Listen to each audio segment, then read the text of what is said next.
من الشيطان الرجيم. بسم الله الرحمن الرحيم.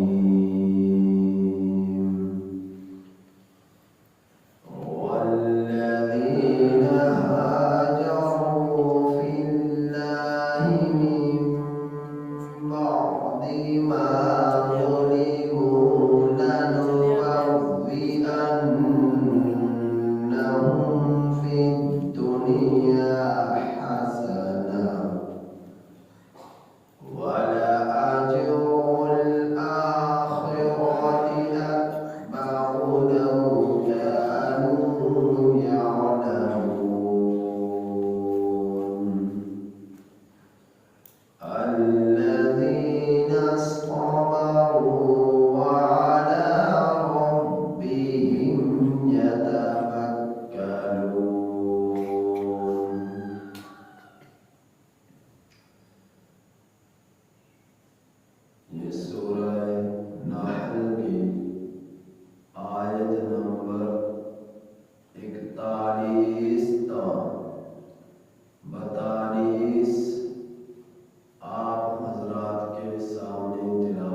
اللہ کی رضا کے لیے، اور وہ لوگ ہاجروا جنہوں نے ہجرت کی، فی اللہ اللہ کی رضا کے لیے، من بعد ما ظلموا بعد اس کے کہ ان پر ظلم کیا گیا، لنبوئنہم البتہ ہم ضرور ان لوگوں کو ٹھکانہ دیں گے، فی الدنیا حسنہ دنیا میں اچھا، اور وہ لوگ کہ جنہوں نے ہجرت کی اللہ کی رضا کے لیے بعد اس کے کہ ان پر ظلم کیا گیا، البتہ ہم ضرور ان لوگوں کو ٹھکانہ دیں گے دنیا میں اچھا، وَلَأَجْرُ الْآخِرَةِ اور البتہ آخرت کا اجر اکبر بہت بڑا ہے، لو کانوا یعلمون کاش کہ یہ لوگ جان لیتے، الذین صبروا وہ لوگ کہ جنہوں نے صبر کیا، وعلی ربہم اور اپنے رب پر، یتوکلون توکل رکھتے ہیں، بھروسہ رکھتے ہیں۔ ان آیات کریمہ سے پہلے ظالموں کا ذکر تھا، جنہوں نے شرک کر کر ظلم کیا، جنہوں نے کفر کر کر ظلم کیا، تکبر کیا، مغرور ہوئے اور مظلوم پر خوب ظلم ڈھائے، ظالم بنے، ظلم کر کر اللہ جل جلالہ نے ان کا بیان فرمایا اور ان کا انجام کا کچھ تذکرہ فرمایا۔ ان آیات کریمہ میں مظلوموں کا ذکر ہے، جن پر ظلم کیا گیا، ان لوگوں کا ذکر ہے کہ اللہ نے انہیں صبر کی ہدایت دی، توکل کا حکم دیا، اور اللہ نے ان لوگوں کے لیے اجر عظیم آخرت میں رکھا، اور دنیا میں بھی ان کو اچھا ٹھکانہ دیا۔ مکی زندگی میں مسلمانوں پر ابتداءً کافروں اور مشرکوں نے اتنے ظلم کیے کہ مسلمان مجبور ہو گئے سرزمین مکہ کو چھوڑنے پر، اور پھر یہ ابتداءً حبشہ کی طرف ہجرت کر گئے اور حبشہ سے پھر مدینہ آئے۔ تو اللہ نے مدینہ میں ان کو اچھا ٹھکانہ دیا۔ تو ابتداءً مسلمانوں پر بہت ظلم کیے، تو ہجرت کرنے پر مجبور ہوئے۔ آج بھی دنیا کے اندر کروڑوں مسلمان ایسے ہیں جو اپنے ملک کو چھوڑ کر دوسروں ملکوں میں آباد ہیں۔ لاکھوں افغانی پاکستان میں موجود ہیں کہ روس نے جب افغانیوں پر ظلم کیا تو افغانی روسیوں کے ظلم و ستم سے تنگ آ کر ہجرت کر پاکستان تشریف لے آئے اور یہاں پر رہنے لگے۔ آج بھی لاکھوں کی تعداد میں افغانی پاکستان میں موجود ہیں۔ تو پوری دنیا کے اندر کروڑوں انسان ایسے ہیں جو ہجرت کر دوسرے ملکوں میں رہ رہے ہیں۔ تو اللہ جل جلالہ نے ایسے لوگوں کے لیے جو اللہ کی رضا کے لیے دین کی خاطر ایک ملک کو چھوڑ کر دوسرے ملک چلے جاتے ہیں تاکہ دین پر عمل کر سکیں، اسلام پر عمل کر سکیں، ایسے لوگوں کو صبر کی ہدایت دی اور ایسے لوگوں کو اجر عظیم کی بشارت دی، اور فرمایا میرے رب نے کہ والذین ہاجروا، وہ لوگ جنہوں نے ہجرت کی فی اللہ، اللہ کی رضا کے لیے، من بعد ما ظلموا، بعد اس کے کہ ان پر ظلم کیا گیا، تو ان مظلوموں کو لیے میرے رب کی طرف سے کیا انعام ہے، تو وہ سنیے گا لنبوئنہم فی الدنیا حسنہ، اللہ فرما رہا ہے کہ ہم ضرور ان لوگوں کو دنیا میں اچھا ٹھکانہ دیں گے، جس طرح مکہ کے مسلمانوں کو ابتداءً جو اسلام میں داخل ہوئے اور مکہ کی سرزمین ان کے لیے تنگ ہو گئی اور وہ ہجرت کر حبشہ چلے گئے۔ بہت سارے ایسے تھے جو حبشہ گئے اور حبشہ سے پھر میرے رب نے ان کو اچھا ٹھکانہ مدینہ المنورہ میں عطا فرمایا۔ اسی طرح ہر دور کے مسلمانوں کے لیے رب سبحانہ و تعالیٰ کی طرف سے یہ بشارت ہے، اور فرمایا میرے رب نے وَلَأَجْرُ الْآخِرَةِ أَكْبَرُ، اور البتہ آخرت کا اجر تو بہت ہی بڑا ہے۔ یہ تو دنیا کا اجر ہے کہ اللہ نے دنیا میں اچھا ٹھکانہ دیا، آخرت کا اجر تو بہت بڑا ہے۔ کتنا بڑا ہے یہ اللہ کے علم میں ہے۔ تو فرمایا میرے رب نے لو کانوا یعلمون، کاش کہ یہ لوگ جانتے کہ اللہ نے کیا انعامات رکھے ہیں صبر کرنے پر، توکل رکھنے پر۔ تو اللہ فرما رہا کہ الذین صبروا، وہ لوگ کہ جنہوں نے صبر کیا، وعلی ربہم، اور اپنے رب پر یتوکلون، بھروسہ رکھتے ہیں۔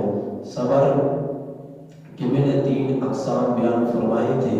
ایک صبر وہ ہے کہ جو نیکی پر آپ کریں، کہ نیکی کرنے کو دل نہیں چاہتا، نماز پڑھنے کو دل نہیں چاہتا، صدقات کرنے کو دل نہیں چاہتا، خیرات کرنے کو دل نہیں چاہتا، سچ بولنے کو دل نہیں چاہتا، زنا سے بچنے کو دل نہیں چاہتا، شراب سے بچنے کو دل نہیں چاہتا، سود کھانے سے بچنے کو دل نہیں چاہتا، اور روزے رکھنے کو دل نہیں چاہتا، صاحب حیثیت ہونے کے باوجود حج بیت اللہ کرنے کو دل نہیں چاہتا، لیکن کرتا ہے، نماز پڑھتا ہے، روزے رکھتا ہے، حج بیت اللہ کرتا ہے، سچ بولتا ہے، سود سے بچتا ہے، حرام سے بچتا ہے، زنا سے بچتا ہے، برائی اور بدی سے بچتا ہے، اور اخلاق حسنہ کا اہتمام کرتا ہے تو ایسا شخص اپنے نفس پر صبر ڈال رہا ہے، کنٹرول کر رہا ہے، برائی سے بچ کر اللہ کے حکم نیکی کی صورت میں عمل کرنے پر جو اس نے صبر کیا، جسے صبر علی الاطاعت کہا جاتا ہے کہ یہ اللہ کی اطاعت میں صبر کر رہا، اگرچہ ابلیس بھی اس کو صبر کرنے سے دور کر رہا، نیکی کے سے دور کر رہا، بدی کے قریب کر رہا، لیکن ابلیس کے بتلائے ہوئے راستے پر نہیں چلتا، طاغوتی راستے پر نہیں چلتا، بلکہ رحمانی راستے پر چلتا ہے، نبیوں کے راستے پر چلتا ہے۔ تو یہ ہے صبر علی الاطاعت۔ ایک ہے صبر علی المعصیت۔ صبر علی المعصیت، گناہ کرنے کو دل چاہتا ہے کرتا نہیں، گناہ کرنے کو دل چاہتا ہے کرتا نہیں، زنا کرنے کو دل چاہتا ہے کرتا نہیں، لڑائی جھگڑے کرنے کو دل چاہتا ہے اللہ سے ڈر کر کرتا نہیں، قتل و غارت کرنے کو دل چاہتا ہے رب کا ڈر ہے کرتا نہیں۔ تو گناہ جتنے بھی ہیں جو رب کی رحمان کی معصیت، نافرمانی اور غضب کو ابھارتے ہیں، نبی کی سیرت اور سنت سے دور کرتے ہیں، وہ سب کے سب گناہوں پر وہ عمل نہیں کرتا، اللہ کے بتلائے ہوئے، نبی کے بتلائے ہوئے طریقے پر عمل کرتا ہے، صحابہ کے نقش قدم پر چلتا ہے، قدم قدم پر گناہ کرنے کو دل چاہ رہا، وساوس آ رہے لیکن عمل نہیں کر رہا۔ تو یہ صبر علی المعصیت کہ معصیت پر وہ صبر کر رہا، معصیت نہ کر کر۔ تیسری صبر کی قسم ہے مصیبت، مصیبت پر صبر، رنج ہے، غم ہے، تکلیف ہے، حادثہ پیش آ گیا، مالی جانی نقصان ہو گیا، اپنوں کی جدائی ہو گئی، کسی کا والد فوت ہو گیا، کسی کی بیوی فوت ہو گئی، کسی کا خامد فوت ہو گیا، کسی کی بیٹی فوت ہو گئی، کسی کا بیٹا فوت ہو گیا، کوئی حادثہ پیش آ گیا، مال چوری ہو گیا، گاڑی تباہ ہو گئی، اور جو ہے بے شمار جو انسان کو رنج پہنچاتی ہیں چیزیں، غم پہنچاتی ہیں چیزیں، ان سب چیزوں پر صبر۔ تو اللہ جل جلالہ نے چاہے صبر علی المعصیت ہو، چاہے صبر علی الاطاعت ہو، چاہے صبر علی المصیبت ہو، تو تینوں قسموں کے صبر پر میرا رب فرما رہا ہے کہ انما یوفی الصابرون اجرهم بغیر حساب، کہ اللہ بغیر حساب کے صابرین کو اجر عطا فرمائے گا۔ یہ رب کی بشارت ہے۔ دوسری چیز ہے اس آیت کریمہ میں کہ وَعَلَىٰ رَبِّهِمْ يَتَوَکَّلُونَ، اور اپنے رب پر بھروسہ رکھتے ہیں۔ توکل، میں نے اس کی پہلے بھی تفسیر بیان کی، ایک ہے توکل، ایک ہے تعتل۔ توکل یہ ہے کہ ظاہری اسباب اختیار کر کر فیصلہ رب پر چھوڑ دینا، یہ ہے توکل۔ ظاہری اسباب اختیار کر کر فیصلہ رب پر چھوڑ دینے کا نام توکل ہے۔ ظاہری اسباب اختیار نہ کرنا اور بھروسہ اللہ پر رکھنا، اسے کہا جاتا ہے تعتل۔ ظاہری اسباب اختیار نہ کرنا اور فیصلہ رب پر چھوڑ دینا، اس کو کہا جاتا ہے تعتل۔ تو توکل اسلام میں اس پر بشارت ہے، اس کا حکم ہے، تعتل کا حکم نہیں۔ نبی کریم صلی اللہ علیہ وسلم تشریف فرما ہے، آپ کے پاس ایک صحابی تشریف لائے، اور آپ صلی اللہ علیہ وسلم جب کوئی مہمان تشریف لاتے تو اس کا اکرام کرتے، اعزاز کرتے، اسے ٹھکانہ دیتے، اس کے مہمان نوازی کیا کرتے۔ تو آپ صلی اللہ علیہ وسلم نے حسب معمول اس سے پوچھا، کہاں سے آئے ہو؟ فلاں جگہ سے آیا ہوں۔ اکیلے آئے ہو؟ جی اکیلے آیا ہوں۔ کیا کس پر آئے ہو؟ سواری پر آیا ہوں۔ سواری کیا ہے؟ اونٹنی ہے۔ کہاں چھوڑا؟ فلاں جگہ چھوڑا۔ کیا کسی چیز سے باندھ کر آئے ہو یا یوں ہی چھوڑ آئے ہو؟ کہنے لگا اللہ پر بھروسہ رکھ کر یوں ہی چھوڑ آیا ہوں۔ میرے نبی نے فرمایا کہ جاؤ اور اس کے پاؤں رسی سے باندھ دو اور پھر رب پر بھروسہ کرو، پھر رب پر توکل کرو۔ اللہ کے رسول صلی اللہ علیہ وسلم نے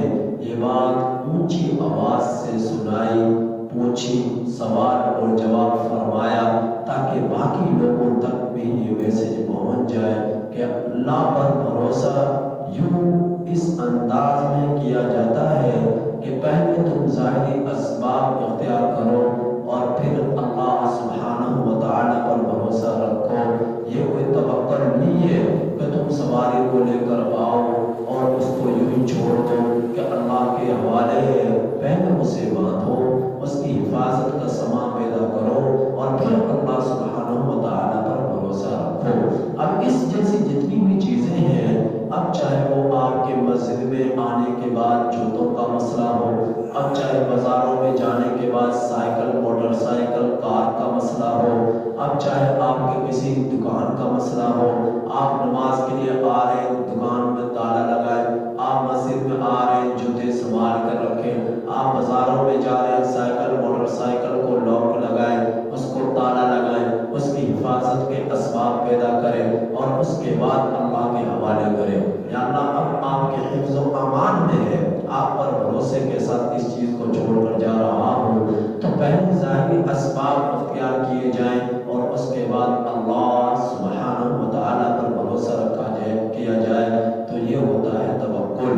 اگر آپ نے ظاہری اسباب اختیار نہیں کیے اور اللہ پر توکل کر رہے ہیں تو یہ توکل نہیں ہے بلکہ یہ تعقل ہے۔ تو اللہ رب العزت نے صابرین کو بشارت عطا فرمائی اجر عظیم کی، اور توکل رب سبحانہ و تعالی پر کرنے والوں کے لیے بھی اجر عظیم کی بشارت ان آیات کریمہ میں سنائی ہے۔ مظلوم کا ساتھ ہمیشہ رب کا رہا ہے، ظالم کا ساتھ اللہ کا کبھی نہ رہا۔ مظلوم کے ساتھ رب سبحانہ و تعالی کی مدد و نصرت رہی ہے، ظالم کے ساتھ کبھی نہ رہی۔ ظالم ہمیشہ ذلیل ہوا، رسوا ہوا، ذلیل ہوا اور اللہ رب العزت کے غضب کا شکار ہوا۔